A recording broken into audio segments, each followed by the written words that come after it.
ഹരേ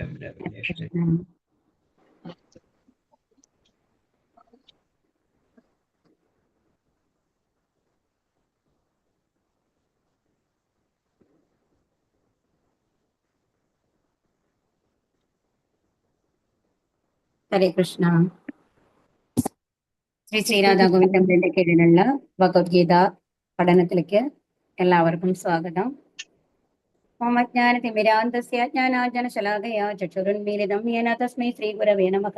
ശ്രീചൈതന്യമനോഭീഷ്ടം സ്ഥാപിതം മേന ഭൂതലേ സ്വയം രൂപ കഥാ മഹ്യം ദദാതി സുപദാന്തികം. വന്ദേഹം ശ്രീഗുരോ ശ്രീയുതപദകമലം ശ്രീഗുരും വൈഷ്ണവാം ച. ശ്രീരൂപം സാഗ്രജാതം സാഗണരഘുനാഥാനിധം താം സജീവം സാദ്വൈതം സാവധൂതം പരിജനസഹിതം ശ്രീകൃഷ്ണചൈതന്യദേവം ശ്രീരാധാ കൃഷ്ണപാദാൻ സഗണലളിതാ ശ്രീവിശാഖാനിധം ശ. ഹേ കൃഷ്ണ കരുണാ സിന്ധോ ദീനബന്ധോ ജഗത്പദേ ഗോപേശ ഗോപികാ കാന്ത രാധാ കാന്ത നമോസ്തുതേ. തപ്ത കാഞ്ചന ഗൗരാംഗീ രാധേ വൃന്ദാവനേശ്വരി വൃഷഭാനുസുതേ ദേവി പ്രണമാമി ഹരിപ്രിയേ. വാഞ്ചാകൽപതരൂപ്യസ്യ കൃപാ സിന്ധുഭ്യേവ ച പതിതാനാം പാവനേഭ്യോ വൈഷ്ണവേഭ്യോ നമോ നമഃ. നമാമോ വിഷ്ണുപാദായ കൃഷ്ണപ്രേഷ്ഠായ ഭൂതലേ ശ്രീമതേ ഭക്തിവേദാന്ത സ്വാമി ഇതി നാമിനി.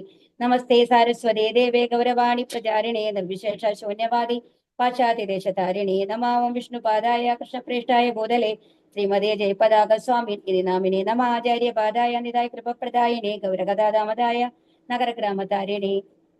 നാരായണം നമസ്കൃത്യ നരം ചൈവ നരോത്തമം ദേവീം സരസ്വതിം വ്യാസം തതോ ജയമുദീരയത്. നഷ്ടപ്രായേഷു ഭദ്രേഷു നിത്യം ഭാഗവത സേവയാ ഭഗവതിർ ഉത്തമ ശ്ലോകേ ഭക്തിർഭവതി നൈഷ്ഠികി. ജയ ശ്രീകൃഷ്ണ ചൈതന്യ പ്രഭോ നിത്യാനന്ദ ശ്രീ അദ്വൈത ഗദാധര ശ്രീവാസദി ഗൗരഭക്തവൃന്ദ. ഹരേ കൃഷ്ണ കൃഷ്ണ കൃഷ്ണ ഹരേ ഹരേ ഹരേ രാമ രാമ രാമ ഹരേ ഹരേ. ഹരേ കൃഷ്ണ. എല്ലാവർക്കും പ്രണാമം. നമ്മള് 25ാമത്തെ ശ്ലോകമാണ് പറഞ്ഞുകൊണ്ടിരുന്നത് അല്ലെ. അതിന്റെ വിവർത്തനം വരയ്ക്കാണ് നമ്മൾ പറഞ്ഞത്. ധീരന്മാർ എന്നുള്ളത് എന്താണ് എന്നുള്ളതാണ്, ഒരു പരമഹംസ എന്നുള്ള ലെവലിലേക്ക് എങ്ങനെ എത്താം എന്നുള്ളതാണ് നമ്മൾ പറഞ്ഞത് അല്ലെ. അതിന്റെ സന്യാസത്തിന്റെ 4 ലെവലുകൾ നമ്മൾ പറഞ്ഞു. കുടീച്ചക്ക, ബഹൂതക്ക, പരിവ്രജകാര്യ. അത് കഴിഞ്ഞ പിന്നെ ലാസ്റ്റത്തെ ഒരു സ്റ്റേജ് ആണ് പരമഹംസ സ്റ്റേജ് എന്ന് പറയുന്നത്. അതെന്ന് പറയുന്നത് ഒരു ഭാവ സ്റ്റേജ്, പ്രേമ സ്റ്റേജ് എന്നുള്ള ലെവലിൽ എത്തിയ ആൾക്കാരാണ് എന്നുള്ളത് നമ്മൾ പറഞ്ഞു അല്ലെ എന്നല്ലേ. പിന്നെ ഈ ഭാവാർത്ഥം ശ്രീല പ്രഭുപാദിക്ക് ജയ്. ഓം നമോ ഭഗവതേ വാസുദേവായ, ഓം നമോ ഭഗവതേ വാസുദേവായ, ഓം നമോ ഭഗവതേ വാസുദേവായ. ആത്മനിയന്ത്രണമുള്ളവർക്ക് മാത്രമേ പരമദിവ്യോത്തമ പുരുഷനുമായി ക്രമേണ സുദൃഢമായ ഒരു ബന്ധം സ്ഥാപിക്കുവാൻ കഴിയുകയുള്ളൂ. ആത്മനിയന്ത്രണം എന്നാൽ അനാവശ്യമായ അഥവാ വേണ്ടതിൽ കൂടുതൽ ഇന്ദ്രിയാസ്വാദനത്തിൽ വ്യാപൃതരാകാതിരിക്കുന്നത് എന്ന് അർത്ഥമാക്കുന്നു. ശുഷ്കമായ ദാർശനിക വീക്ഷണങ്ങൾ മനസ്സിന്റെ ചപലമായ അഥവാ കൗശലമേറിയ ഇന്ദ്രിയാസ്വാദനമാകുന്നു. ഇവിടെ എന്താ പറയണത്? ആത്മനിയന്ത്രണം എന്ന് പറഞ്ഞാൽ എന്താണ്? അപ്പൊ നമ്മളുടെ കാര്യങ്ങളൊന്നും ചെയ്യണ്ട എന്നല്ല അല്ല പറയുന്നത്. അപ്പൊ നമ്മൾക്ക് എന്ന് പറയുമ്പോൾ ഒരു ഗൃഹസ്ഥ ആശ്രമത്തിലാണ് നമ്മൾ എല്ലാവരും ഉള്ളത് അല്ലെ. അപ്പൊ ഒരു ഗൃഹസ്ഥ ആശ്രമത്തിൽ വന്നു കഴിഞ്ഞിട്ട് ഇപ്പൊ ഒരു സ്ത്രീ ആണെങ്കിൽ അവർക്ക് ഒരു ഭർത്താവ് ഉണ്ടാവും, അവർക്ക് മക്കളുണ്ടാവും, അവരുടെ അമ്മ അച്ഛൻ എന്നുള്ള റിലേഷൻസ് ഉണ്ട്. ഇവരൊക്കെ നമ്മുടെ കൂടെ ഉള്ളതാണ്.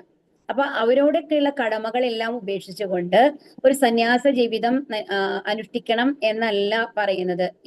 ആത്മനിയന്ത്രണം അല്ലെങ്കിൽ ഇന്ദ്രിയ നിയന്ത്രണം എന്നൊക്കെ പറയുന്നത്, അതീന്ദ്രിയ ലെവലിലേക്ക് നമ്മൾ എത്തുക എന്ന് പറയുന്നത് അതല്ല. എന്താണ്? അനാവശ്യമായ അഥവാ വേണ്ടതിൽ കൂടുതൽ ഇന്ദ്രിയാസ്വാദനത്തിൽ. എന്താണോ എല്ലാത്തിനും ഒരു ലിമിറ്റ് ഉണ്ട്, ആവശ്യത്തിന്. ഇപ്പൊ ഭക്ഷണം കഴിക്കുകയാണെന്നുണ്ടെങ്കിലും നമ്മൾക്ക് ഇഷ്ടപ്പെട്ട ഒരു ഭക്ഷണമാണ് എന്നുള്ളത് കൊണ്ട് ഒരുപാട് വലിച്ചു വരെ കഴിക്കുക എന്നുള്ളത്. വാചോവേഗം മനസ്സാക്രോധ വേഗം എന്നുള്ള ശ്ലോകം നിങ്ങൾ പഠിച്ചിട്ടില്ലേ? എന്താണ്? ഉപദേശാമൃതത്തിലാണ് ഇത് വരുന്നത് അല്ലെ. ഉപദേശാമൃതം പഠിച്ച ആൾക്കാരില്ലേ ഇവിടെ? ഹരേ കൃഷ്ണ. ആദ്യത്തെ ശ്ലോകം എന്താ? ആദ്യത്തെ ശ്ലോകം എന്താ? വാചോവേഗം മനസ്സാക്രോധ വേഗം ജിഹ്വാ വേഗം അതാണ് ആ ശ്ലോകാണ് അല്ലെ. അതിൽ എന്താ പറയുന്നത്? എല്ലാം നമ്മൾക്ക് ഒരു ലിമിറ്റ്. നമ്മൾ വായിൽ സംസാരിക്കുന്നതാണെങ്കിലും മൗനം അനുഷ്ഠിക്കണം എന്നല്ല പറയുന്നത്. എന്താ പറയുക? നമ്മൾ സംസാരിക്കുകയാണെങ്കിലും എന്ത് വേണം? ആവശ്യത്തിന് മാത്രം സംസാരിക്കുക എന്നുള്ളതാണ്. അതും ഭഗവാനുമായിട്ട് ബന്ധപ്പെടുത്തിയിട്ട്. അതായത് എപ്പോഴും നമ്മളുടെ സംസാരം മറ്റുള്ളവർക്ക് ഹിതകരമായിരിക്കണം എന്നുള്ളതാണ്. സത്യം പറയുകയാണെങ്കിലും ഹിതകരമായി പറയണം എന്നാണ് ശാസ്ത്രങ്ങൾ നമ്മളോട് പറയുന്നത്. അതായത് മറ്റുള്ളവരെ സങ്കടപ്പെടുത്താത്ത രീതിയിൽ പറഞ്ഞു മനസ്സിലാക്കാനുള്ള ഒരു കഴിവുണ്ടായിരിക്കണം എന്നുള്ളതാണ്. അപ്പം അല്ലാത്ത പക്ഷം മൗനം പാലിക്കാം എന്നാണ്, അങ്ങനെയാണ് പറയുന്നത് അല്ലെ. അപ്പൊ അതാണ് ഓരോ കാര്യങ്ങളിലും. അപ്പൊ എന്താണ് ഈ മൗനം ഇവിടെ ഉദ്ദേശിക്കണമെന്നുണ്ടെങ്കിൽ നമ്മൾ ഓവറായിട്ട് വന്നു കഴിഞ്ഞിട്ട് എന്താണ് അമിതമായിട്ടുള്ള സംസാരം എന്ന് പറഞ്ഞാൽ എന്താണ് ഉദ്ദേശിക്കുന്നത്? അതായത് ആവശ്യമില്ലാണ്ട് സംസാരിക്കുക എന്നുള്ളത് മാത്രമല്ല, നമ്മൾ മുഴുകുന്ന കാര്യങ്ങളുണ്ട്. ഇപ്പൊ നമ്മൾ ഒരുപാട് ഇപ്പൊ സീരിയലുകൾ, അതിൽ റീൽസ്, ഇപ്പൊ ഈ മൊബൈലൊക്കെ നമ്മൾ റീൽസ് ഒക്കെ വരും അല്ലെ, നമ്മൾ വിചാരിക്കും ഓക്കെ 2 മിനിറ്റ് അതൊന്ന് കാണാം, ഒരു മനസ്സിനൊരു റിലാക്സേഷൻ കിട്ടും എന്നുള്ള രീതിയിൽ നമ്മൾ അത് കാണാൻ തുടങ്ങി കഴിഞ്ഞാൽ അതിങ്ങനെ നമ്മൾ സ്ക്രോളിംഗ് ആണ്. പിന്നീട് ഒരു മൊബൈൽ നമ്മൾ എടുത്തു കഴിഞ്ഞാൽ നമ്മൾ എല്ലാവരും ചെയ്യുന്ന ഒരു കാര്യമാണ്, സ്ക്രോൾ ചെയ്ത് പോകും അല്ലെ. എത്ര നേരം സ്ക്രോൾ ചെയ്യുന്ന നമ്മൾക്ക് അറിയില്ല. അത് കഴിഞ്ഞ് കഴിഞ്ഞിട്ട് കുറച്ചു നേരം കഴിയുമ്പോഴാണ് അയ്യോ ഞാൻ എന്തിനാ വന്നിരുന്നായിരുന്നു എന്നുള്ളത് നമ്മൾ ആലോചിക്കുക. ചിലപ്പോൾ നമുക്കത് യൂട്യൂബോ അങ്ങനത്തെ എന്തെങ്കിലും നമുക്ക് എന്തെങ്കിലും ആവശ്യത്തിന് നമുക്ക് തുറക്കേണ്ടി വന്നു കഴിഞ്ഞാൽ തന്നെ അതിൽ എന്തെങ്കിലും ഒന്ന് കാണുമ്പോൾ നമുക്ക് ഒരു ഇൻട്രസ്റ്റ് ആയിട്ട് തോന്നും, അതിൽ തുടങ്ങും. അത് കഴിഞ്ഞാൽ പിന്നെ അതിന്റെ പിന്നെ വേറൊന്ന് വരും, അതിൽ മുഴുകുന്നു. അങ്ങനെയാണ് നമ്മുടെ അവസ്ഥ ഉള്ളത്. കാരണം അത്രയ്ക്ക് നിയന്ത്രണം നമ്മൾക്കൊക്കെ ഉള്ളൂ അല്ലെ. അപ്പൊ ഇങ്ങനത്തെ കാര്യങ്ങളിൽ മുഴുകരുത് എന്നുള്ളതാണ്. എന്താവശ്യത്തിനാണോ നമ്മളത് ഉപയോഗിക്കുന്നത്, ആ ആവശ്യം മാത്രം ചെയ്തു കഴിഞ്ഞിട്ട് അതിൽ നിന്ന് പുറത്തു വരാനുള്ള ഒരു മനക്കെട്ടി നമ്മൾക്ക് ഉണ്ടാവണം. അതായത് ആ ദൃഢത നമ്മൾക്ക് ഉണ്ടാവണം എന്നുള്ളതാണ്. അതാണ് ആത്മനിയന്ത്രണം എന്നുള്ളത് കൊണ്ട് ഉദ്ദേശിക്കുന്നത്. അതിന് ഉദരോപസ്ഥ വേഗം, അതുപോലെ തന്നെ നമ്മൾക്ക് ഇഷ്ടമാണ് എന്നുള്ളത് കൊണ്ട് വായിക്ക് രുചിയുള്ള എല്ലാ കാര്യങ്ങളും കഴിക്കുക എന്നുള്ളതല്ല. നമ്മളുടെ ശരീരം നമ്മൾക്ക് എന്തിനു വേണ്ടി തന്നിട്ടുള്ളതാണ്? നമ്മൾക്ക് എത്രയോ ജന്മങ്ങൾക്ക് ശേഷം 84 ലക്ഷം ജീവിവർഗങ്ങളിലൂടെ കടന്നു വന്നിട്ട് വളരെ എന്താണ് പ്രഷ്യസ് ആയിട്ട് നമ്മൾക്ക് ലഭിച്ചിട്ടുള്ളതാണ് ഈ മനുഷ്യ ജീവിതം എന്ന് പറയുന്നത്. അപ്പൊ അതിന്റെ ഉപയോഗം എന്താണ്, നമ്മുടെ ശരീരം എന്തിനു വേണ്ടി ഉപയോഗിക്കണം എന്നുള്ളത് നമ്മൾക്ക് അറിയണം. അതായത് അപ്പൊ അതുകൊണ്ട് തന്നെ ഈ ഭക്ഷണത്തിലോ ഓവറായിട്ട് അതിൽ മുഴുകരുത്. ആവശ്യത്തിലും കൂടുതൽ ഭക്ഷണം കഴിക്കുക, അതുപോലെ ആവശ്യത്തിനും കൂടുതൽ പണം സമ്പാദിക്കുക. അത് 4 തലമുറയ്ക്കുള്ള പണം സമ്പാദിക്കേണ്ട ആവശ്യമില്ല. ഇതൊക്കെയാണ് നിയന്ത്രണം എന്ന് പറഞ്ഞാല് പറയുന്നത് കേട്ടോ. അതുപോലെ നമ്മൾക്ക് ജീവിക്കാൻ ഒരു വീട് വേണം അല്ലെ. പക്ഷേ 4 പേർക്ക് ജീവിക്കേണ്ട ഒരു വീട്ടിൽ വന്നു കഴിഞ്ഞിട്ട് 15 ആൾക്ക് ജീവിക്കാൻ സാധിക്കുന്ന രീതിയിലുള്ള സൗകര്യങ്ങൾ ഒരുക്കേണ്ട ആവശ്യമില്ല. അത് വേസ്റ്റ് ആണ് എന്നാണ് പറയുന്നത്. കാരണം എന്താണ്, ഓരോരുത്തരും ഇവിടെ ജീവിക്കാൻ പോകുന്നത് എത്ര കാലാണ്? 60 കൊല്ലോ 70 കൊല്ലോ ആണ് അല്ലെ. അവർക്ക് വേണ്ടിയിട്ട് ഒരുപാട് മാളിക കെട്ടി മറ്റുള്ളവരെ കാണിക്കാനായിട്ട്, മറ്റുള്ളവർ നന്നായിട്ടുണ്ട് എന്ന് പറയാൻ വേണ്ടിയിട്ടുള്ള ആ ഒരു ലെവലിലേക്ക്, ആ ഒരു മനസ്ഥിതിയിൽ നിന്ന് നമ്മൾ മാറണം എന്നുള്ളതാണ് നമ്മളോട് ഈ എന്താണ് ഭാഗവതം നമ്മളെ പഠിപ്പിക്കുന്നത്. അപ്പൊ ശുഷ്കമായ ദാർശനിക വീക്ഷണങ്ങൾ മനസ്സിന്റെ ചപലമായ അഥവാ കൗശലമേറിയ ഇന്ദ്രിയാസ്വാദനമാകുന്നു. അതാണ് അതിൽ മുഴുകി കഴിഞ്ഞാൽ നമ്മൾ അറിയില്ല, നമ്മൾ അതിൽ മുഴുകി അങ്ങോട്ട് പോകും അല്ലെ. ഇന്ദ്രിയാസ്വാദനം ഒരുവനെ കൂരിരുട്ടിലേക്ക് നയിക്കുന്നു. എന്നാൽ ആത്മനിയന്ത്രണമുള്ളവർക്ക് ഭൗതിക അസ്തിത്വത്തിലെ ബദ്ധജീവിതത്തിൽ നിന്ന് മോക്ഷമാർഗത്തിലേക്ക് പുരോഗമിക്കുവാൻ കഴിയുന്നു. അതാണ്. അപ്പൊ ഇങ്ങനെ ആത്മനിയന്ത്രണം വന്നു കഴിഞ്ഞാൽ നമ്മുടെ യഥാർത്ഥ ലക്ഷ്യം എന്ന് പറയുന്നത് ഭഗവാന്റെ അടുത്ത് എത്തേണ്ടതാണ്. അതിന് എന്തൊക്കെ ആവശ്യമുണ്ടോ ആ കാര്യങ്ങളൊക്കെ നമ്മൾ ജീവിതത്തിൽ ചെയ്യണം, മറ്റുള്ളതൊക്കെ നമുക്ക് ഉപേക്ഷിക്കണം എന്നുള്ള ഒരു മനോഭാവമുള്ള ആൾക്കാര് ഏത് ലെവലിലേക്ക് പോകുന്നു? മോക്ഷമാർഗത്തിലേക്ക് പുരോഗമിക്കാൻ കഴിയുന്നു. ആകയാൽ ഒരുവൻ അന്ധകാരത്തിലേക്കുള്ള പാത വെടിഞ്ഞ് ജ്ഞാനപ്രകാശത്തിന്റെ അഥവാ മോക്ഷമാർഗത്തിലേക്കുള്ള അഥവാ പരിത്രാണ പാതയിൽ മുന്നേറണം എന്ന് വേദങ്ങൾ അനുശാസിക്കുന്നു. ആത്മനിയന്ത്രണം യഥാർത്ഥത്തിൽ സാധ്യമാക്കുന്നത് ഇന്ദ്രിയങ്ങളെ ഇന്ദ്രിയ ആസ്വാദനങ്ങളിൽ നിന്നും കൃത്രിമമായി വിരമിപ്പിക്കുന്നതിലൂടെയല്ല, അഥവാ നിർത്തുന്നതിലൂടെയല്ല, മറിച്ച് പരമപുരുഷനിൽ സുദൃഢമായ ബന്ധം സ്ഥാപിച്ച് ഒരുവന്റെ നിഷ്കളങ്കമായ അഥവാ പരിശുദ്ധമായ ഇന്ദ്രിയങ്ങളെ ഭഗവാന്റെ അതീന്ദ്രിയ സേവനത്തിൽ വ്യാപൃതമാക്കുന്നതിലൂടെയാണ്. അപ്പൊ ഇത് ഏറ്റവും ഇമ്പോർട്ടന്റ് ആയിട്ടുള്ള പോയിന്റ് ആണ്. നമ്മൾ പല തവണ പറഞ്ഞു കഴിഞ്ഞിട്ടുള്ള കാര്യമാണ്. എന്താണെന്നുണ്ടെങ്കിൽ നമ്മൾക്ക് നമ്മളുടെ ഓരോ ആഗ്രഹങ്ങളും നിർത്താനായിട്ട് സാധിക്കില്ല. അപ്പൊ നമ്മൾ ഇപ്പോ സ്ഥിരമായിട്ട് എല്ലാവരുടെയും ഒരു അഡിക്ഷൻ എന്ന് പറയുന്നതാണ് ഇപ്പൊ നമ്മൾ പറഞ്ഞത്, ഒരു TV കണ്ടുകൊണ്ടിരിക്കണം എന്നുള്ളതെന്ന് വെച്ചോളൂ. അതിലൊരു സീരിയൽ നമ്മൾ റെഗുലർ ആയിട്ട് കാണുന്നുണ്ട്. ആ സമയത്ത് വരും നമുക്ക് എന്തായാലും നമ്മൾ അറിയാണ്ട് തന്നെ നമ്മുടെ TV ഓൺ ചെയ്യും, അതിന് മുമ്പിൽ പോയി ഇരിക്കും, അതിൽ നമ്മൾ ചെന്ന് കാണും അല്ലെ. അപ്പൊ അതില് കണ്ടുകൊണ്ടിരിക്കുമ്പോ അപ്പൊ എങ്ങനെയാണ് അതിൽ നിന്ന്, അപ്പൊ നമ്മൾക്ക് ആഗ്രഹമുണ്ട്, ഇപ്പൊ ഞാൻ ഭഗവത്ഗീത പഠിക്കാൻ തുടങ്ങി, എനിക്ക് ഈ സീരിയലിന്റെ അഡിക്ഷൻ ഒന്ന് നിർത്തണം എന്ന് തോന്നുകയാണെങ്കിൽ അത് എങ്ങനെയാണ് അത് ചെയ്യുക? നമ്മൾ പറയണം ഇല്ല ഞാൻ ഇതൊട്ട് കാണില്ല, നിർബന്ധം പിടിച്ചിരുന്നിട്ട് കാര്യമില്ല, മനസ്സിനെ അങ്ങനെ നിയന്ത്രിക്കാനായിട്ട് സാധിക്കില്ല എന്നാണ് പറയുന്നത്. അപ്പൊ എന്ത് ചെയ്യണം? ആ സമയത്ത് അതിന് പകരം വേറെങ്കിലും ഒരു പ്രവൃത്തി നമ്മൾ കണ്ടെത്തണം. അപ്പൊ നമ്മൾ വിചാരിക്കുക എന്തായാലും ഇപ്പൊ നമ്മൾക്ക് പല ആചാര്യന്മാരുടെയും വീഡിയോസ് നമ്മൾക്ക് കിട്ടും അല്ലെ. ഇതില് നമുക്ക് കാണണം എന്നുള്ള ആഗ്രഹം ഉണ്ടെങ്കിൽ തന്നെ ഒരു മൊബൈൽ എടുത്തോളൂ. അത് കഴിഞ്ഞിട്ട് ഒരു വീഡിയോ ചിലപ്പോൾ നമ്മൾ തന്നെ ഇരുന്ന് ഭാഗവതം വായിക്കുക എന്നുള്ളത് എല്ലാവർക്കും എത്രത്തോളം പ്രാക്ടിക്കൽ ആണെന്ന് എനിക്ക് പറയാൻ പറ്റില്ല. കാരണം എന്താണെന്നുണ്ടെങ്കിൽ അത് നമ്മൾ വായിക്കുമ്പോൾ പലപ്പോഴും എനിക്ക് പോലും തന്നെ ഇരുന്ന് കുറച്ച് ശ്ലോകങ്ങളിലും അതിന്റെ ഭാവാർത്ഥമൊക്കെ വായിച്ചു കഴിയുമ്പോൾ ഉറക്കം വരും. കാരണം ആ ലെവൽ എത്താത്ത കാര്യം കൊണ്ടാണ്, നിങ്ങളുടെ കാര്യമല്ല കേട്ടോ പറയുന്നത്, എന്റെ ലെവലാണ് ഞാൻ പറയുന്നത്. അപ്പൊ എനിക്ക് ഉറക്കം വരും തന്നെ ഇരുന്ന് വായിക്കുകയാണെങ്കിൽ. പക്ഷെ ഒരു സംഘത്തിൽ ഇരുന്ന് വായിക്കുകയാണെങ്കിൽ അറിയില്ല, നമ്മൾ അതിന് അർത്ഥങ്ങൾ മനസ്സിലാക്കും. അതിനനുസരിച്ച് ഡിസ്കസ് ചെയ്യുമ്പോൾ നമ്മൾക്ക് അറിയില്ല. പക്ഷെ തന്നെ ഇരുന്ന് കുറെ നേരം ഇരുന്ന് ഇതൊക്കെ വായിക്കാന്ന് പറഞ്ഞാൽ ചിലപ്പോൾ ബുദ്ധിമുട്ടായിരിക്കും. പക്ഷെ അതിന് പകരം നമ്മൾ ആചാര്യന്മാർ കുറെ നല്ല ഡിവോട്ടിമാസിന്റെ അതിലുള്ള ശുദ്ധഭക്തന്മാരുടെ കുറെ വീഡിയോസ് ഒക്കെ നമ്മൾക്ക് ഇതിൽ കാണും ഇതിനെ കുറിച്ചിട്ട്. അപ്പൊ നമ്മൾ ഭാഗവതം ഇപ്പൊ പഠിക്കുന്നത് ഏതാണ്? 1:18, 23, 24 ശ്ലോകമാണ്. അതിനെ കുറിച്ചിട്ട് ആരെങ്കിലും മലയാളത്തിൽ വേറെ ഏതെങ്കിലും ലെക്ചേഴ്സ് ഇട്ടിട്ടുണ്ടോ എന്ന് നമുക്ക് നോക്കാം. ഏതെങ്കിലും വേറെ ആരെങ്കിലും ആചാര്യമാര് ക്ലാസ് എടുത്ത വീഡിയോസ് ഉണ്ടോ എന്ന് നോക്കാം. അങ്ങനെ നോക്കി കഴിഞ്ഞിട്ട് കുറച്ചു നേരം ഞാനത് നോക്കട്ടെ എന്ന് വിചാരിക്കുക. അപ്പൊ അറിയാതെ തന്നെ എന്തായി, ആ സമയം നമ്മൾ സീരിയൽ കാണുന്നതിന് പകരം എന്താ ചെയ്യുന്നത്? ഒരു ഭക്തി സേവനം ചെയ്യാന്നുള്ള ലെവലിലേക്ക് നമ്മൾ മാറുന്നു അല്ലെ? അങ്ങനെയല്ലേ ചെയ്യുന്നത്? അങ്ങനെ മാറ്റാനേ പറ്റുള്ളൂ എന്നുള്ളതാണ് ഇവിടെ പറയുന്നത്. ഭഗവാന്റെ അതീന്ദ്രിയ സേവനത്തിൽ വ്യാപൃതമാക്കണം. അല്ലെങ്കിൽ ആ സമയത്ത് ഞാൻ എന്ത് ചെയ്യണം? ഞാൻ എന്ത് പൂജാറൂമൊക്കെ ഒന്ന് വൃത്തിയാക്കാം, എന്റെ ഭഗവാനെയൊക്കെ ഒന്ന് തുടച്ച് അങ്ങനത്തെ കാര്യങ്ങൾ ചെയ്യാം എന്നുള്ളത്, വിളക്കൊക്കെ ഒന്ന് കഴുകി വെക്കാം എന്ന് നമ്മൾ വിചാരിക്കുക. അങ്ങനത്തെ ഒരു ലെവലിൽ നമ്മൾ മാറ്റാനേ പറ്റുള്ളൂ. അല്ലാതെ വന്നു കഴിഞ്ഞിട്ട് ഒരിക്കലും ആ ആഗ്രഹങ്ങൾക്ക് നിയന്ത്രണം കൊണ്ടുവരാൻ പറ്റില്ല എന്നുള്ളതാണ് ഇവിടെ പറയുന്നത് കേട്ടോ. അപ്പൊ അത് ചാനലൈസ് ചെയ്യാനേ പറ്റുള്ളൂ. ഒന്നിൽ നിന്ന് വേറൊന്നിലേക്ക് വ്യാപരിപ്പിക്കാനാണ് പറ്റുള്ളൂ മനസ്സിനെ. അതായത് നിർബന്ധമായിട്ട് നിർത്താനായിട്ട് സാധിക്കില്ല എന്നുള്ളതാണ്. അതുകൊണ്ടാണ് വിശ്വാമിത്രനൊക്കെ അത്രയും യോഗശക്തിയുള്ള ഒരാളായിരുന്നിട്ട് കൂടി എന്താണ് മേനകയെ കണ്ടപ്പോ ഒരു ആകർഷണം വന്നത് എന്നാണ് നമ്മൾ മനസ്സിലാക്കേണ്ടത്. അപ്പൊ ഇന്ദ്രിയങ്ങളെ ബലമായി നിയന്ത്രിക്കരുത്, മറിച്ച് അവയ്ക്ക് ഉചിതമായ കർമ്മം നൽകണം. അഥവാ ഇന്ദ്രിയങ്ങളെ യഥോചിതമായ കർമ്മങ്ങളിൽ വ്യാപൃതമാക്കണം. ആകയാൽ പവിത്രമായ അഥവാ പരിപൂരിതമായ ഇന്ദ്രിയങ്ങൾ സദാ ഭഗവാന്റെ അതീന്ദ്രിയ സേവനത്തിൽ വ്യാപൃതമായിരിക്കുന്നു. ഇന്ദ്രിയ കർമ്മങ്ങളുടെ ഈ പരിപൂർണാവസ്ഥയെ ഭക്തിയോഗം എന്ന് പറയുന്നു. അപ്പൊ ഭഗവാന് വേണ്ടിയിട്ട് നമ്മൾ എന്ത് ചെയ്യുകയാണെങ്കിലും എന്താണ്? ഭക്തിയോഗമാണ്. ആകയാൽ ഭക്തിയോഗത്തിന്റെ ഈ സവിശേഷ വിവക്ഷയിൽ സുദൃഢമായിട്ടുള്ളവർ യഥാർത്ഥത്തിൽ ആത്മനിയന്ത്രണമുള്ളവരും വളരെ പെട്ടെന്ന് ഗൃഹസ്ഥ അഥവാ ശാരീരിക ബന്ധനങ്ങളെയും ഭഗവത് സേവനത്തിനായി ഉപേക്ഷിക്കാനും കഴിവുള്ളവരാകുന്നു. അപ്പൊ ഇങ്ങനെ ചെറിയ ചെറിയ കാര്യങ്ങൾ നമ്മൾ ഭഗവാന് വേണ്ടി ചെയ്യാൻ തുടങ്ങുകയാണെന്ന് വെച്ചോളൂ, മറ്റുള്ള കാര്യങ്ങൾ നിർത്തിയിട്ട്. പിന്നെ നമ്മൾക്ക് മറ്റു കാര്യങ്ങളിൽ ഇൻട്രസ്റ്റ് ഉണ്ടാവില്ല. കുറച്ച് ദിവസം നമ്മൾ ഇത് പ്രാക്ടീസ് ചെയ്ത് കഴിയുമ്പോൾ ഇത് തന്നെയാണ് അതിൽ നമ്മൾക്ക് ഇൻട്രസ്റ്റ് വരികയാണ് ചെയ്യുക. ആദ്യം നമ്മൾ ഫോഴ്സ്ഫുൾ ആയിട്ടാണ് ചെയ്യണമെന്നുണ്ടെങ്കിൽ ഞാനൊരു വീഡിയോ കാണട്ടെ, അറിയട്ടെ എന്നുള്ളതാണെന്നുണ്ടെങ്കിലും അതിൽ നമ്മൾക്ക് രസം പിടിച്ചു കഴിഞ്ഞാൽ എന്താ തോന്നുക? നമ്മൾക്ക് ഇനി വേറെ ആചാര്യന്മാർ എന്തെങ്കിലും ഇതിനെക്കുറിച്ച് പറഞ്ഞിട്ടുണ്ടോ എന്ന് നമുക്ക് നോക്കാം. അടുത്ത ഇതിന്റെ ഭാവാർത്ഥം നമ്മൾക്ക് എന്താണ് വായിച്ചു നോക്കാം, എന്താണ് പറഞ്ഞിരിക്കുന്നത്, എന്താണ് അതിൽ നിന്ന് നമ്മൾക്ക് പഠിക്കാൻ പറ്റുക എന്നുള്ളത്. അങ്ങനത്തെ ഒരു ആഗ്രഹങ്ങൾ നമ്മൾക്ക് വരാനായിട്ട് തുടങ്ങും. അങ്ങനെയാണ് നമ്മൾ എന്തായിട്ട് മാറും? ഭക്തന്മാരായിട്ട് മാറും. അപ്പോ ഈ മറ്റുള്ള ഇന്ദ്രിയ കാര്യങ്ങളിൽ നമ്മൾക്ക് കുറേശ്ശെ വിരക്തി വരാൻ തുടങ്ങും എന്നുള്ളതാണ് ഇവിടെ പറയുന്നത്. ഈ അവസ്ഥയെ പരമഹംസാവസ്ഥ എന്ന് വിശേഷിപ്പിക്കുന്നു. അപ്പൊ ഇവിടെ നോക്കൂ, നമ്മൾക്ക് സാധാരണ നമ്മളെ പോലുള്ള ഗൃഹസ്ഥന്മാർക്ക് പോലും പരമഹംസാവസ്ഥയിൽ എത്താം എന്നുള്ളതാണ് ഈ ശ്ലോകം നമ്മളോട് പറയണത്. ഹംസങ്ങൾ ജലവും പാലും കലർന്ന മിശ്രിതത്തിൽ നിന്നും പാൽ മാത്രം പാനം ചെയ്യുന്നു അല്ലെ? ഹംസങ്ങളുടെ ഏറ്റവും വലിയ പ്രത്യേകതയാണത്. നമ്മൾ പാലും വെള്ളം വെച്ച് കൊടുത്തു കഴിഞ്ഞാൽ അത് പാല് മാത്രം അത് സക്ക് ചെയ്ത് കുടിക്കുമ്പോൾ ആ വെള്ളം അവിടെ നിൽക്കും ഇത്രേ. അതുപോലെ മായയുടെ സേവനത്തിന് പകരം ഭഗവത് സേവനം സ്വീകരിക്കുന്നവരെ പരമഹംസർ എന്ന് വിശേഷിപ്പിക്കുന്നു. അപ്പൊ നമ്മൾ ശരിക്കും പറഞ്ഞാൽ ഇന്ന് ഞാൻ എന്റെ സീരിയൽ കാണുന്നില്ല, അതിന് പകരം ഞാൻ ഭഗവാന്റെ ഒരു സേവനം ചെയ്യുന്നു എന്ന് പറഞ്ഞു കഴിഞ്ഞാൽ നമ്മളും ശരിയായിട്ടുള്ള പാതയിലേക്കാണ് പോകുന്നത്, ഒരു പരമഹംസ അവസ്ഥയിലേക്കാണ് പോകുന്നത്. കാരണം നമുക്ക് ത്യാഗം ചെയ്യാൻ സാധിക്കുന്നു, നമ്മളുടെ ആഗ്രഹങ്ങളെ നിയന്ത്രിക്കാൻ സാധിക്കുന്നു എന്നുള്ളതാണ് ഇവിടെ പറയുന്നത് അല്ലെ? അവർ സ്വാഭാവികമായി തന്നെ ലാളിത്യം, അകന്തയില്ലായ്മ, പൊള്ളയായ സ്വയം ശ്രേഷ്ഠത്വ ഭാവമില്ലായ്മ, അഭിമാന ഗർവമില്ലായ്മ, അഹിംസ, സഹനം, ശുദ്ധത, ആദരണീയത, ആരാധന, ഭക്തി, ആത്മാർത്ഥത എന്നീ എല്ലാവിധ സദ്ഗുണങ്ങളും ഉള്ളവരാകുന്നു.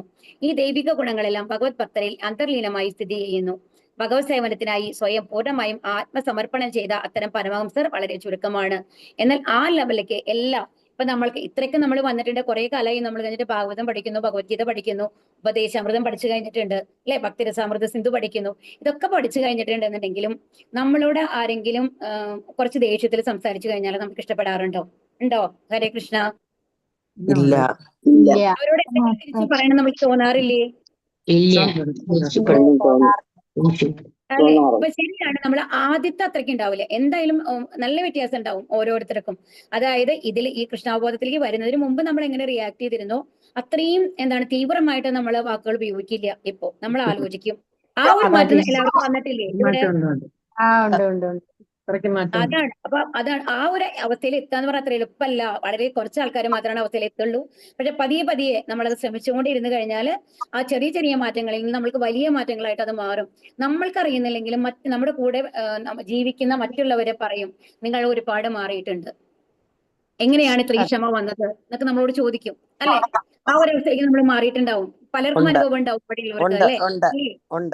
അതാണ് പറയണത്. നമ്മൾക്കറിയില്ലെങ്കിലും നമ്മൾ അറിയാതെ തന്നെ നമ്മൾ മാറുന്നുണ്ട്. അപ്പൊ ആ ഒരു ഭക്തിയുടെ സേവനങ്ങൾ കൊണ്ടുള്ള മാറ്റങ്ങളാണ്, ഇത് ഭഗവാന്റെ അനുഗ്രഹമാണ് നമ്മൾക്ക് ലഭിക്കുന്നത് എന്ന് മനസ്സിലാക്കണം. ഈ ദൈവിക ഗുണങ്ങളെല്ലാം ഭഗവത് ഭക്തരിൽ അന്തർലീനമായി സ്ഥിതി ചെയ്യുന്നു. ഭഗവത് സേവനത്തിനായി സ്വയം പൂർണ്ണമായും സമർപ്പണം ചെയ്ത അത്തരം പരമഹംസർ വളരെ ചുരുക്കമാണ്. മുക്താത്മാക്കളുടെ മധ്യേ പോലും അത്തരക്കാർ വളരെ ചുരുക്കമാണ്. പക്ഷെ ആ ലെവലിൽ എല്ലാം എന്താണ്, എന്ത് കണ്ടു കഴിഞ്ഞാലും അതിന് നമ്മൾ റിയാക്ട് ചെയ്യില്ല എന്നുള്ള ലെവലിലേക്കുള്ള ആ ഒരു ഭാവം ഉണ്ടല്ലോ, എല്ലാം പൂർണ്ണ ശുദ്ധഭക്തന്മാരായിട്ട് എല്ലാം ഇതെല്ലാം ഭഗവാന്റെ പ്ലാൻ ആണ്, അതുകൊണ്ട് ഇതിനൊന്നും ഞാൻ പ്രതികരിക്കേണ്ട ആവശ്യമില്ല എന്നുള്ള ലെവലിലേക്ക് എത്തുന്ന ആൾക്കാര് വളരെ കുറവായിരിക്കും എന്നുള്ളതാണ് ഇവിടെ പറയുന്നത്. അസൂയയിൽ നിന്നുള്ള സ്വാതന്ത്ര്യം അഥവാ അഭ്യസൂയ ഇല്ലായ്മയാണ് യഥാർത്ഥത്തിൽ അഹിംസ അഥവാ അക്രമരാഹിത്യം. അഹിംസ എന്ന് പറയുന്നത് എന്താണ്? നമ്മൾ ഒരാളെ കൊല്ലുന്നില്ല എന്നുള്ളത് മാത്രമല്ല, മറ്റുള്ളവരെ വേദനിപ്പിക്കില്ല എന്നുള്ളതുകൊണ്ട്. അതായത് എപ്പോഴാണ് നമ്മൾ മറ്റുള്ളവരെ വേദനിപ്പിക്കാതിരിക്കാവെന്ന് പറയൂ? നമ്മൾക്ക് അതിലൊരു വിഷമം തോന്നില്ല അല്ലെ, നമ്മുടെ ഉള്ളിൽ വിഷമം തോന്നില്ല എന്നുണ്ടെങ്കിൽ നമ്മൾ മിണ്ടാതിരിക്കും. കറക്റ്റ് അല്ലേ? അവരെന്തെങ്കിലും ചെയ്തു പോട്ടെ. ഇപ്പൊ നമ്മളുടെ മക്കൾ തന്നെ, ചെറിയ കുട്ടികൾ എന്തെങ്കിലും കുറുമ്പ് കാണിച്ചു വന്നിച്ചോളൂ, നമ്മൾ അപ്പൊന്ന് വെറുതെ ഒന്ന് നമ്മൾ ചീത്ത പറയും, കുട്ടികളെ അടക്കി ഇരുത്താൻ എന്നുള്ളതല്ലാണ്ട് അവരോട് നമുക്ക് എന്തെങ്കിലും ദേഷ്യം തോന്നാറുണ്ടോ? ഇല്ല. തോന്നില്ല. പക്ഷെ അത് തന്നെ 14 വയസ്സുള്ള 15 വയസ്സുള്ള ഒരു കുട്ടി ചെയ്യുമ്പോഴോ നമ്മൾക്ക് വലുതായി കഴിഞ്ഞിട്ട് എങ്ങനെയാണ് ഇത് ഇങ്ങനെ ബിഹേവ് ചെയ്യാൻ പറ്റുക എന്നുള്ളത് നമ്മൾ നോക്കും. മറ്റേത് എന്താണ്, ചെറിയ കുട്ടിയാണ്, അതുകൊണ്ട് അവനറിയില്ല, അതുകൊണ്ടാണ് അവൻ അത് ചെയ്തത് എന്നുള്ള രീതിയിൽ നമുക്ക് അതിനെ കാണാനായിട്ട് സാധിക്കും. അപ്പൊ അവരോട് നമുക്ക് ദേഷ്യം തോന്നില്ല. ആ ഒരു ഭാവം നമ്മൾക്ക് എല്ലാവരോടും വരുത്താൻ പറ്റും എന്നാണ് പറയുന്നത്. ആര് ചെയ്തു കഴിഞ്ഞാലും അവർ അറിവില്ലാണ് ചെയ്തതാണ് എന്നുള്ള ആ ഒരു മനോഭാവത്തിലേക്ക് നമ്മൾ എത്തും. അങ്ങനെ എത്തുമ്പോഴാണ് എന്തെന്ന് പറയുന്നത്, അഹിംസ എന്ന് പറയുന്നത്. അപ്പൊ ആരെയും നമ്മൾ വേദനിപ്പിക്കില്ല, ആരെയും ക്രിട്ടിസൈസ് ചെയ്യില്ല. അപ്പൊ ഈ ലോകത്തിൽ ഓരോരുത്തരും തന്റെ സഹവർത്തികളോട് അസൂയുള്ളവരാകുന്നു അല്ലെ, അത് എല്ലാവർക്കും അറിയുന്ന കാര്യമാണ്. എന്നാൽ പൂർണ്ണാഭിജ്ഞനായ പരമഹംസൻ പൂർണ്ണമായും ഭഗവത് സേവനത്തിൽ സ്വയം ആത്മസമർപ്പണം ചെയ്തവനാകയാൽ തികച്ചും അസൂയാരഹിതനാകുന്നു. കാരണം അവർക്ക് ആരുമായിട്ടും ബന്ധമില്ല, ഭഗവാൻ ഇഷ്ടമാണ്, അതാണ് എന്റെ ഇഷ്ടം എന്നുള്ളതാണ്. അപ്പൊ മറ്റുള്ളവർ ചെയ്യുന്ന കാര്യങ്ങൾ നമ്മളെ ബാധിക്കില്ല എന്നുള്ളതാണ്. അപ്പൊ ഈ ഒരു കാര്യമാണ് നിങ്ങൾ കണക്ട് ചെയ്യേണ്ടത്. ഒരു ചെറിയ കുട്ടി എന്തെങ്കിലും സാധനം വലിച്ചെറിഞ്ഞ് പൊട്ടിച്ചു കഴിഞ്ഞു കഴിഞ്ഞാലും അതിന് സന്തോഷത്തോട് കൂടിയിട്ട് അയ്യോ അവൻ പൊട്ടിച്ചു എന്ന് ചിരിക്കാൻ പോലും നമുക്ക് സാധിക്കും എന്നുള്ളതാണ്. ചില സമയത്ത് നല്ല കുറുമ്പാണ് കുട്ടിക്ക് എന്നുള്ള ലെവലിൽ ചിരിച്ച് നമുക്ക് തള്ളാനായിട്ട് പറ്റും. ആ ഒരു മനോഭാവം ഏതൊരാളോടും കൊണ്ടുവരാൻ പറ്റുകയാണെന്നുണ്ടെങ്കിൽ അത് അത്ര വലിയ കാര്യമാണെന്ന് ആലോചിച്ചു നോക്കൂ. അതാണ് ആ പരമഹംസ അവസ്ഥ എന്ന് പറയുന്നത്. അയാൾ ഏവരെയും ഓരോ ജീവാത്മാവിനെയും ഭഗവാനുമായുള്ള ബന്ധപ്പെടുത്തി സ്നേഹിക്കുന്നു. ഭഗവാനെ പൂർണ്ണമായും ആശ്രയിക്കുക പൂർണ്ണമായ ആശ്രിതാവസ്ഥയാണ്, അഥവാ പരിപൂർണമായും അഭയം പ്രാപിക്കുകയാണ് യഥാർത്ഥ പരിത്യാഗം എന്നതുകൊണ്ട് അർത്ഥമാക്കുന്നത്. ഓരോ ജീവാത്മാവും മറ്റൊന്നിനെ അഥവാ മറ്റൊരു ജീവാത്മാവിനെ ആശ്രയിച്ച് നിലനിൽക്കുന്നു. അതും നമ്മൾക്ക് അറിയാമല്ലേ, നമ്മൾക്ക് തന്നെ ഒരു നിലനിൽപ്പുണ്ടോ? നമ്മൾക്ക് തന്നെ ജീവിക്കാൻ പറ്റില്ല. കാരണം എന്തായാലും ഒരു ഭക്ഷണത്തിന് വേണ്ടിയിട്ട് നമ്മൾ ചെടികളെ ഡിപ്പെൻഡ് ചെയ്യണം അല്ലെ. അതുപോലെ തന്നെ നമ്മുടെ കൂടെയുള്ള ആൾക്കാരുടെ സഹായം ഇല്ലാതെ നമുക്ക് ജീവിക്കാൻ പറ്റുക എന്ന് പറയുന്നത് ബുദ്ധിമുട്ടാണ്. ഒരു സൊസൈറ്റി നമ്മൾ പല കാര്യങ്ങളും പലരിൽ നിന്നും നമ്മൾക്ക് ലഭിക്കേണ്ടതായിട്ടുണ്ട്. അതാണ് ഓരോ ജീവാത്മാവും മറ്റൊന്നിനെ ആശ്രയിച്ചിട്ടാണ് നിലനിൽക്കുന്നത്. എന്തെന്നാൽ അവൻ സൃഷ്ടിക്കപ്പെട്ടത് അവിധത്തിലാകുന്നു. യഥാർത്ഥത്തിൽ ഏവനും പരമപുരുഷന്റെ കാരുണ്യത്തെ ആശ്രയിച്ചാണ് ഇരിക്കുന്നത്. എന്നാൽ ഭഗവാനുമായുള്ള ബന്ധം അവൻ വിസ്മരിക്കുമ്പോൾ അവൻ ഭൗതിക പ്രകൃതിയുടെ നിയമങ്ങൾക്ക് അധീനനായി തീരുന്നു. അപ്പൊ നമ്മൾ ഏത് ഗുണങ്ങളിൽ വരുന്നു? സത്വഗുണത്തിലും കൂടിയല്ല, രജോ ഗുണത്തിലും തമോ ഗുണത്തിലും പെട്ടുപോവുകയാണ് ചെയ്യുന്നത്. ആത്മപരിത്യാഗം എന്നത് ഭൗതിക പ്രകൃതിയുടെ നിയമങ്ങൾക്ക് വിധേയമായ ഒരുവന്റെ ആശ്രിതാവസ്ഥയെ പരിത്യജിക്കുകയും ഭഗവത് കൃപയെ പൂർണ്ണമായും ആശ്രയിക്കുകയുമാകുന്നു. അപ്പൊ ഇവിടെ എന്താണ് ശരിക്കും പറഞ്ഞു കഴിഞ്ഞാല് ഒരു ശരണാഗതി ആത്മപരിത്യാഗം എന്ന് പറയുന്നത് എന്താണെന്നുണ്ടെങ്കിൽ ചുറ്റുള്ള ആൾക്കാർക്ക് പകരം നമ്മൾ ആരെയാണ് ആശ്രയിക്കുക? ഭഗവാനെ. ഭഗവാനെ ആശ്രയിക്കുക. അപ്പൊ ഭഗവാനെ പൂർണ്ണമായിട്ടും ആശ്രയിച്ചു കഴിയുമ്പോ നമ്മുടെ ചുറ്റുള്ള ആൾക്കാർ മുഴുവൻ നമ്മളോട് അത്രയും സൗഹാർദ്ദമുള്ള ആൾക്കാരായിരിക്കും. നമ്മൾക്ക് ആരോടും ദേഷ്യപ്പെടേണ്ടിയും വരില്ല, ബഹളം വെക്കേണ്ടിയും വരില്ല. കാരണം ഭഗവാന്റെ അനുഗ്രഹം കൊണ്ട് എല്ലാ കാര്യങ്ങളും നമ്മുടെ ജീവിതത്തിൽ നന്നായിട്ട് നടക്കാൻ തുടങ്ങും എന്നുള്ളതാണ്. അപ്പൊ ഇത് ഇപ്പോഴേ നിങ്ങൾക്ക് തന്നെ ആർക്കെങ്കിലും അനുഭവം ഉണ്ടോ എന്ന് അറിഞ്ഞൂടാ. മുമ്പ് നമ്മൾ ശത്രുതയോട് കണ്ടിരുന്ന കുറെ ആൾക്കാരെ കൂടെ ഇപ്പോ നമ്മൾക്ക് അവരോട് സാധാരണ രീതിയിൽ സംസാരിക്കാനായിട്ട് സാധിക്കും. ഓവറായിട്ട് അവരെന്താണ് നമ്മളോട് ചെയ്തതെന്നൊന്നും നമ്മൾ ആലോചിക്കില്ല. കാരണം ഇതൊക്കെ ഭഗവാന്റെ ഒരു പ്ലാൻ ആണ് എന്നുള്ളത് മനസ്സിലാക്കി കഴിയുമ്പോൾ ആരോടും നമ്മൾക്ക് ശത്രുത തോന്നില്ല എന്നുള്ളതാണ്. നമ്മൾക്ക് ആരോടും ശത്രുത തോന്നുന്നില്ല എന്നുണ്ടെങ്കിൽ അവർക്ക് നമ്മളോടും തോന്നില്ല. നമ്മളുടെ പരസ്പരമുള്ള പെരുമാറ്റങ്ങൾക്കനുസരിച്ചാണ് ശത്രുതാ മനോഭാവം വരുന്നത് എന്നുള്ളത് മനസ്സിലാക്കണം. ഭൗതിക വസ്തുക്കളുടെ അഥവാ ഭൗതിക വിഷയങ്ങളുടെ ഉപാധികൾക്ക് അധീനരായി തീരാത്ത ഭഗവത് കൃപയിലൂടെ പരിപൂർണ്ണ വിശ്വാസമാണ് യഥാർത്ഥ സ്വാതന്ത്ര്യം. പരമപുരുഷനായ ഭഗവാനിലേക്കുള്ള ഭക്തി സേവന പ്രക്രിയയായ ഭക്തിയോഗത്തിലെ പരമമായ പരിപൂർണ അവസ്ഥയാണ് ഈ പരമഹംസാവസ്ഥ. അപ്പൊ എന്താണ്? എല്ലാവരെയും ഒരുപോലെ സ്നേഹത്തോടു കൂടി സൗഹാർദ്ദമായിട്ട് പെരുമാറാനായിട്ട് നമുക്ക് സാധിക്കുന്ന ഒരവസ്ഥ. നമ്മൾക്ക് അസൂയയില്ല, അതുപോലെ തന്നെ ദേഷ്യങ്ങളില്ല, എപ്പോഴും സ്നേഹം മാത്രം തോന്നുന്ന ഒരവസ്ഥയുണ്ടല്ലോ, ആ അവസ്ഥയ്ക്കാണ് പരമഹംസാവസ്ഥ എന്ന് പറയുന്നത്. അത് വായോണ്ട് പറയുന്നത് പോലെ അത്ര എളുപ്പമല്ല പ്രാപിക്കാനായിട്ട്. പക്ഷെ കുറച്ചായിട്ട് നമ്മൾ തന്നെ അറിയുന്നതിനുള്ള കുറച്ച് മാറ്റങ്ങൾ നമുക്ക് വരുന്നുണ്ട് എന്നുണ്ടെങ്കിൽ തീർച്ചയായിട്ടും ഇതില് പരിപൂർണമായിട്ട് നമ്മൾ ആ ഒരു ഭക്തി സേവനത്തിൽ മുഴുകുമ്പോൾ കുറച്ചും കൂടി മാറ്റങ്ങൾ നമ്മൾക്ക് വരും. കുറച്ചും കൂടി നമ്മൾ ഓരോ സമയവും ഇതായിട്ട് വരും. മന്മനാഭവ മദ്ഭക്തോ മദ്യാജി മാം നമസ്കുരു മാമേ വൈശ്യസി യുക്തൈവം ആത്മാനം മത്പരായണക എന്നാണ് നമ്മൾ പഠിച്ചത് അല്ലെ ശ്ലോകത്തില്. അതിലെന്താ പറയുന്നത്? എല്ലാം ഭഗവാന് വേണ്ടി സമർപ്പിക്കുമ്പോ നമ്മൾക്ക് എല്ലാവരെയും ഭഗവാന്റെ സൃഷ്ടികളായിട്ട് നമുക്ക് കാണാൻ പറ്റും. ആത്മാനം മത്പരായണക എന്നാണ് പറയുന്നത്. അപ്പൊ ഭഗവാൻ തന്നെ എല്ലാ കാര്യങ്ങളും നോക്കുന്ന അവസ്ഥയിലെത്തുമ്പോ ഭഗവാൻ തന്നെ ആ സ്നേഹം സൗഹാർദ്ദം എല്ലാവരിലും നമ്മളിലോട് ഉണ്ടാക്കി തരും. നമ്മളെങ്ങനെയാണ് പെരുമാറുന്നത് ആ തരത്തിലുള്ള ഒരു പെരുമാറ്റം തിരിച്ച് നമ്മൾക്കും ലഭിക്കുന്നമായിട്ടുള്ള ഒരു സാഹചര്യം സൃഷ്ടിക്കുന്നതും ആരാണ്? ഭഗവാനാണ്. ഭഗവാന്റെ കാരുണ്യാണ് എന്ന് മനസ്സിലാക്കണം. ഹരേ കൃഷ്ണ. അടുത്ത ശ്ലോകത്തിലേക്ക് പോവാം കേട്ടോ.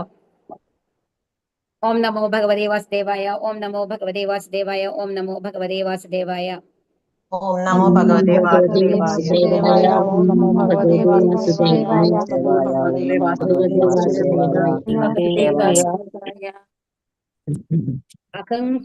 അഹം ഹി പൃഷ്ടോര്യമണോ ഭവദ്ഭിഃ അഹം ഹി പൃഷ്ടോ ഭവദ്ഭിഃ ആചക്ഷ ആത്മാവഗമോത്ര യാവാൻ ആചക്ഷ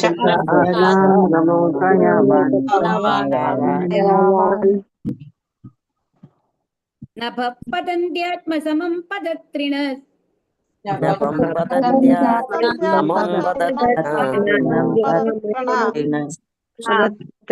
സമം വിഷ്ണുഗതിം വിഭശ്ചിതഃ.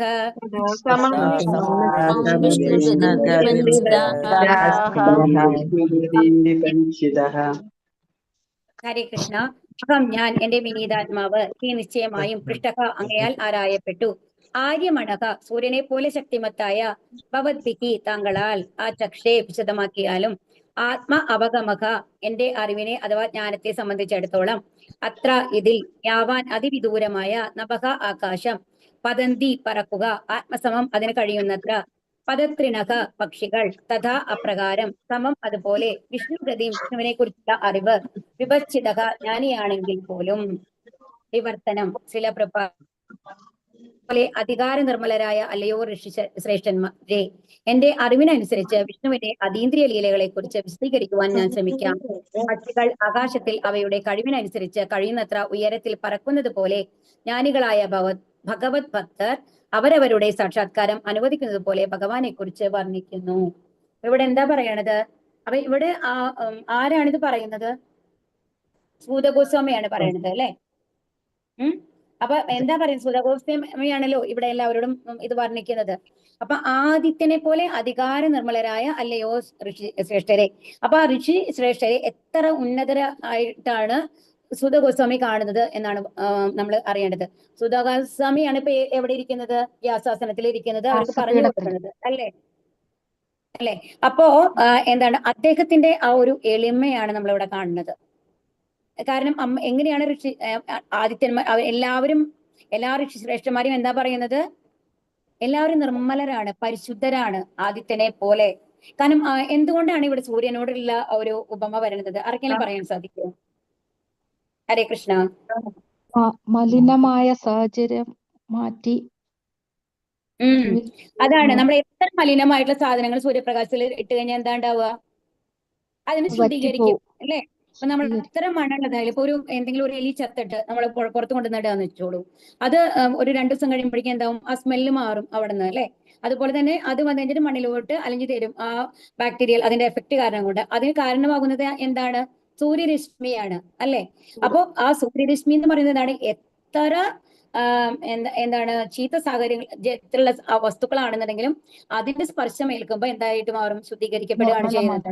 അപ്പൊ അതുപോലെയാണ് ആരുടെ മനസ്സെന്ന് പറയുന്നത്? ശുദ്ധ ഋഷി ശ്രേഷ്ഠന്മാര്. അപ്പൊ ഋഷി ശ്രേഷ്ഠന്മാരുടെ സമ്പർക്കത്തിൽ വരുന്ന ആൾക്കാരൊക്കെ എന്തായി മാറും? നിർമ്മലരാവും, ഭക്തന്മാരായിട്ട് മാറും. അതാണ് പറയുന്നത്. അവർ ശുദ്ധന്മാരാണ് അല്ലെ, ശുദ്ധഭക്തരാണ്.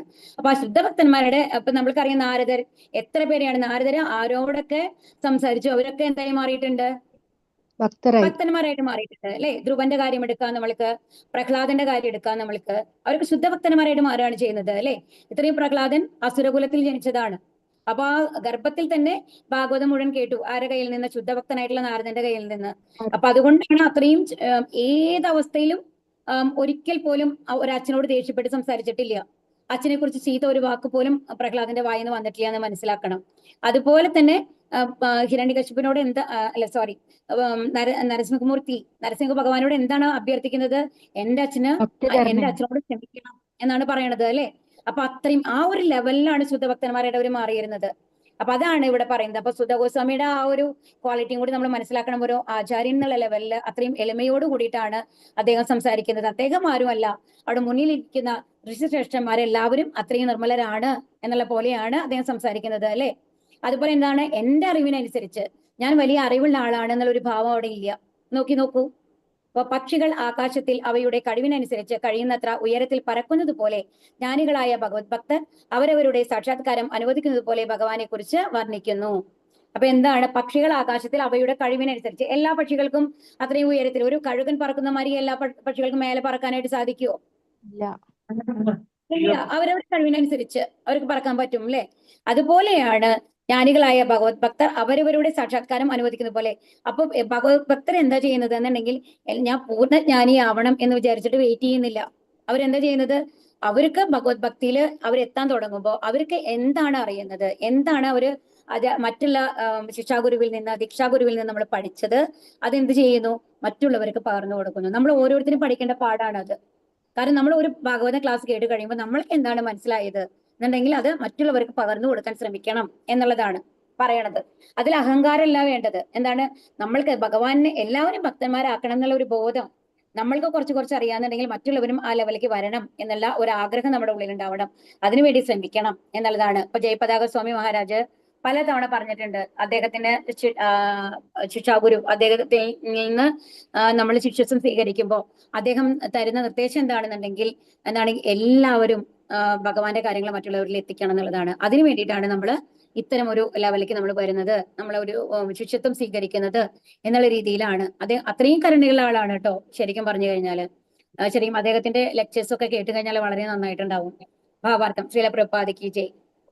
പരിപൂർണവും നിരപേക്ഷവുമായ പരമസത്യം അനന്തമാകുന്നു, അമേയമാകുന്നു. ഓരോ ജീവാത്മാവിനും അവന്റെ നിയന്ത്രിതമായ ഗ്രഹണശക്തിയാൽ അനന്തനും അമേയനുമായ പരമസത്യത്തെ മനസ്സിലാക്കുവാനായിട്ട് സാധിക്കില്ല.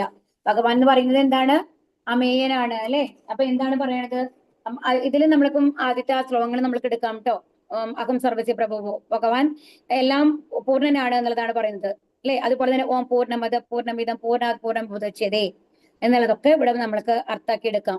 ഭഗവാൻ വ്യക്തിഗതനും വ്യക്തിശൂന്യനും കേന്ദ്രീകൃതനും ഒരു പ്രത്യേക സ്ഥലവിഭാഗത്തിൽ മാത്രം ഒതുങ്ങി നിൽക്കുന്നവനും അനന്തരം അമേയനുമാകുന്നു. ഭഗവാൻ അദ്ദേഹത്തിന്റെ വ്യക്തിശൂന്യ ഭാവത്തിൽ അഥവാ നിർവ്യക്തിഗത ഭാവത്തിൽ സർവ്വവ്യാപിയായ ബ്രഹ്മമായും, അതാണ് ബ്രഹ്മജ്യോതി എന്ന് പറയുന്നത് കേട്ടോ.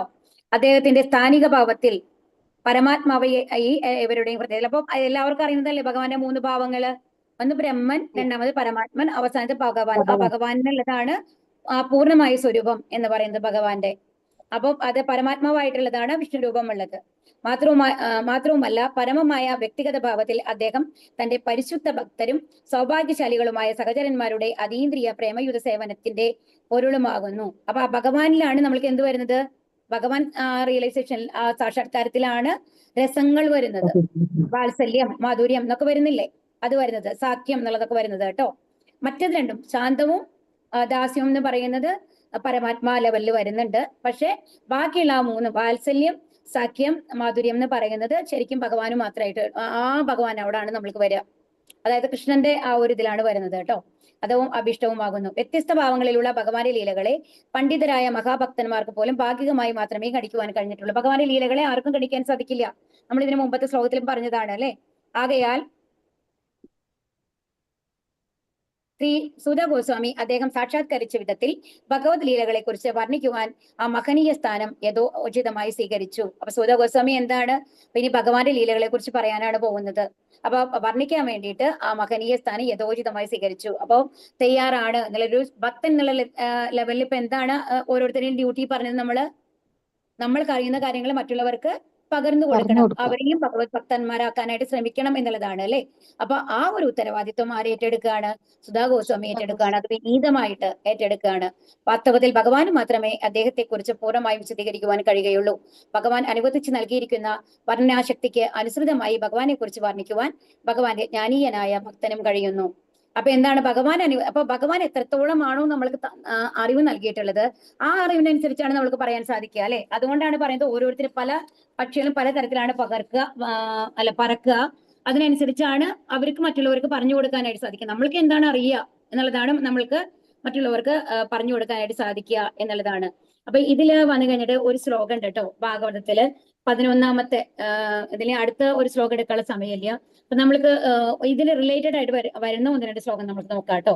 അവിടെ ഇതിൽ 11, 12, 42 ഭാഗവതത്തിൽ വരുന്നതാണ്. ഇവിടെ വരുന്നുണ്ട്, ഭക്തി പരേശാനുഭവോ വിരക്തിർ അന്യത്ര ചൈഷത്രി ഏകകാലക പ്രപത്യമാനസ്യ യഥാ സ്നദസ്യൂസ് തുഷ്ടി പുഷ്ടി പായോനുഖാസം എന്ന് പറഞ്ഞിട്ടുള്ളത്. ഈ ശ്ലോകത്തിന്റെ അർത്ഥം എന്താണെന്നുണ്ടെങ്കിൽ, നമ്മൾക്ക് വന്നു കഴിഞ്ഞിട്ട് ഭഗവാനിൽ നിന്ന് നമ്മൾക്ക് ഭഗവാന്റെ അടുത്ത് വരുമ്പോ നമ്മൾക്ക് കിട്ടുന്ന ഗുണങ്ങൾ എന്തൊക്കെയാണ്? നമ്മൾക്ക് ഭക്തി വരും അല്ലെ. ആ ഭക്തി നമ്മൾക്ക് ലഭിക്കുമ്പോൾ നമ്മൾക്ക് എന്താ വരുന്നത്? ഭൗതിക കാര്യങ്ങളോടുള്ള ഒരു വിരക്തി നമ്മൾക്ക് വരുന്നുണ്ട്. ഉണ്ടോ ഇല്ലയോ? പണ്ട് നമ്മൾക്ക് ഒരുപാട് ഇഷ്ടപ്പെട്ട് ചെയ്തൊക്കെ പല കാര്യങ്ങളും നമ്മളിപ്പോ ചെയ്യേണ്ടതെന്ന് തോന്നുന്നത്. ഒരു സദ്യക്ക് പോകണമെന്ന് പറയുമ്പോഴും നമ്മൾ ആലോചിക്കും, അയ്യോ നമ്മൾ ഉപേക്ഷിച്ച ആൾക്കാരാണെങ്കിൽ ഇപ്പോ ഒരു വെജിറ്റേറിയൻ സദ്യ, അപ്പൊ നോൺ വെജ് വെക്കുന്നതാണെങ്കിൽ അയ്യോ അവിടേക്ക് പോകണോ നമുക്ക് തോന്നും അല്ലേ. അതുപോലെ തന്നെ നമ്മൾ ഹരകൃഷ്ണ മന്ത്രം ജപിക്കുന്ന സമയത്താണ് നമ്മൾക്ക് ഒരു സ്ഥലത്ത് പോകണമെന്നുണ്ടെങ്കിൽ അയ്യോ ഇന്നും മന്ത്രജപം മുടങ്ങൂലോ എന്നുള്ളൊരു വിഷമം നമ്മുടെ ഉള്ളിൽ വരും. ശരിയാണോ? തോന്നാറുണ്ടോ? ക്ലാസ് പോകുന്നൊക്കെ തോന്നുന്നു. ക്ലാസ് കയറാൻ പറ്റില്ലല്ലോ. അപ്പൊ അതാണ് പറയണത്. അപ്പൊ എന്താണെന്നുണ്ടെങ്കിൽ ഭഗവാന്റെ പൂർണ്ണ ശരണാഗതി നമ്മൾ പ്രാപിക്കുമ്പോ നമ്മൾക്ക് ഈ കാര്യങ്ങളൊക്കെ നമ്മൾക്ക് ലഭിക്കുന്നുണ്ടല്ലോ. അത് എങ്ങനെയാണെന്നാണ് അതെന്തിനാണ് ഇവിടെ താരതമ്യം ചെയ്തിരിക്കണെന്നുണ്ടെങ്കിൽ, നമ്മളൊരു സദ്യക്ക് പോയി എന്ന് വെച്ചോളൂ, നമ്മൾക്ക് നല്ല വിശന്നിരിക്കുകയാണ്. ഓക്കെ, നല്ല വിശന്നിട്ട് എങ്ങനെയെങ്കിലും ഭക്ഷണം കിട്ടണം എന്ന് വിചാരിക്കുമ്പോൾ നമ്മൾക്കൊരു നല്ല സദ്യ കിട്ടുകയാണ്. ആ സദ്യ കഴിച്ചുകൊണ്ടിരിക്കുമ്പോൾ നമ്മുടെ ഉള്ളിൽ എന്തായിരിക്കും? നമ്മൾക്കൊരു സമാധാനം തോന്നുമോ? സന്തോഷം തോന്നുമോ? തീർച്ചയായിട്ടും നമ്മുടെ വിശപ്പ് മാറുകയാണ്. ആ വിശപ്പ് മാറുന്നതിനോടൊപ്പം അതിന്റെ ഒപ്പം നമ്മൾക്ക് എന്ത് സംഭവിക്കുന്നു? നമ്മളുടെ ദേഹത്തിന് അത് പോഷകങ്ങൾ കൊടുക്കുകയും ചെയ്യുന്നുണ്ട് ഈ സദ്യ അല്ലേ. അല്ലേ? നമ്മൾ വിശപ്പിന് നമ്മൾ ഭക്ഷണം കഴിക്കുന്നു, നമ്മൾ ഇഷ്ടത്തോടു കൂടി കഴിക്കുമ്പോ നമ്മൾക്ക് സന്തോഷം വരുന്നു. അതോടൊപ്പം അതോടെ പുഷ്ടിയും വരുന്നുണ്ട്. അതോടൊപ്പം എന്താണ്? നമ്മുടെ ദേഹത്തിന്റെ നറിഷ്മെന്റ് നടക്കുന്നുണ്ട് അല്ലെ. അതുപോലെയാണ് ഭക്തിയുത സേവനങ്ങൾ വരുമ്പോ എന്താണ്? ഭഗവാനിലോട് അടുക്കുക എന്ന് പറയുന്നതിന്റെ ആദ്യത്തെ ലക്ഷണം എന്താണ്?